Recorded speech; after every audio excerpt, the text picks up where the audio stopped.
Our next presenter this evening, Julia Devine, the title of her presentation, Going to the Moon in a Black Box Theater. Julia.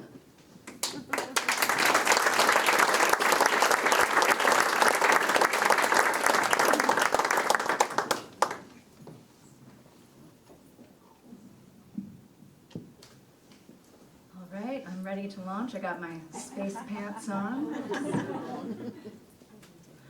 So over a year ago, when I heard that we would be in the path of totality for an eclipse, I did what any rational person would do.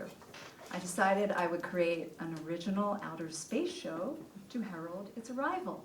And the show would be called This Is How We Walk on the Moon by an Arthur Russell song that I liked. And the set would be this climbing dome from my backyard. This is me convincing our technical director, I have the set, we just have to move it from my backyard to the black box. And that's what we did. We put it on a truck and we brought it right into the theater. What's really interesting when you're creating a piece from scratch is if you have something really tangible to start with, like an object. So in my case, it was a really large object. So when approaching potential collaborators, all I had to say was, hey, I'm creating this outer space show and I've got this dome. Turns out it brings out some really interesting people out of the woodwork. It became like that, the dome became like that cardboard box you played with as a child. You could do so many things with it. It was rather exciting. What if you climbed on top of the dome and it's a hill and we're looking at stars, or we watch an eclipse, or we go inside the dome and it's a spaceship. Turns out I had a student who was a theater and robotics major who really wanted to project onto shapes. And I said, boy, do I have a project for you. I've got this dome. So he and I worked together to figure out, well, how are we going to project on this? So we painted the dome a grayish white so we could project onto it, and we created this custom-built dome cover that we could take on and off. And then in addition to being a projection surface, what if it could become this huge skirt that a celestial being pops out of and then sings a song? The possibilities were endless. It was so much fun. And I needed to find a group of players who wanted to just play with the dome. And I did.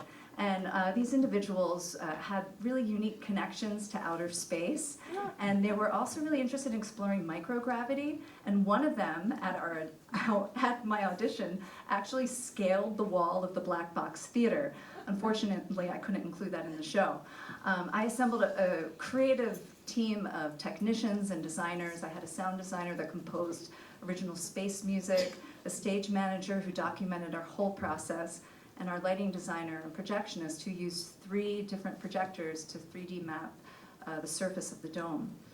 I don't know if you've heard of these stages of the creative process, but it goes like something like this. You probably have. It goes, this is awesome, this is tricky, this is crap, I am crap, this might be okay, this is awesome. So this was the this is tricky stage here. Oftentimes when I was stumped, I would literally hug the dome. We eventually came up with a loose map of the show, and this is how it went.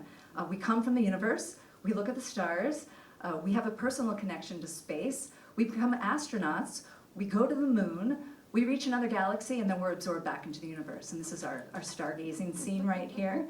And then a nice moment in the show is when each performer shares a personal story. And one of our performers also happened to be an illustrator.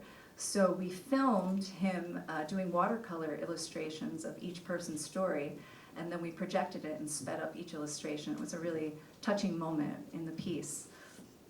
We were very inspired by NASA's Artemis mission, and so we created our own mission. We were Mission Andromeda, and we complete with our own logo. We had a pilot, a commander, and mission and payload specialists. We really actually started to believe that we were going to the moon. Even though we were painting recycled wine box inserts silver, or covering recycled tubes and foil, and figuring out how do we attach this to the dome so it's like a lunar lander. We really believed that we were going to go to the moon. Throughout the piece, we also projected clips from Méliès's Trip to the Moon from 1902. And what we didn't realize at the time was that our own piece started to mirror Méliès's early cinema. We too were trying to go to the moon using handmade set pieces and costumes, and patterns started to emerge that we didn't realize. Well, we did make liftoff.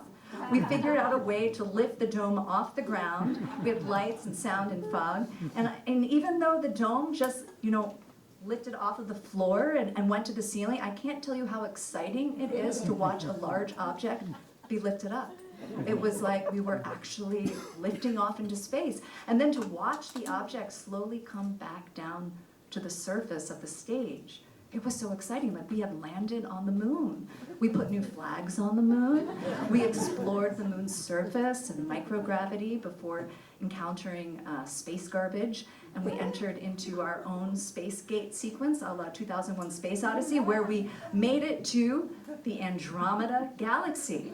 And we encountered aliens and moving celestial beings, and of course the galaxy themselves. And of course it was a campy song and dance number, because every theater piece needs a musical number.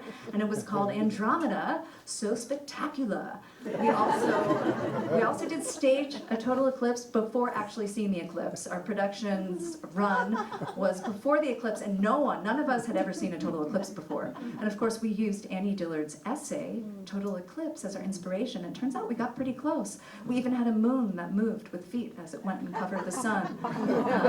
Later on in the process, we came up with something fun for early on. We projected images from the Webb telescope, but I had this idea, like, what if all we see are like feet coming out of the dome at first?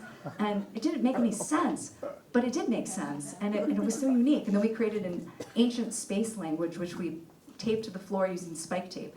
It was an out-of-this-world adventure. It was really a relief to leave Earth for a while, and after a theater piece is over, it can be sad. It's gone forever, like a mandala.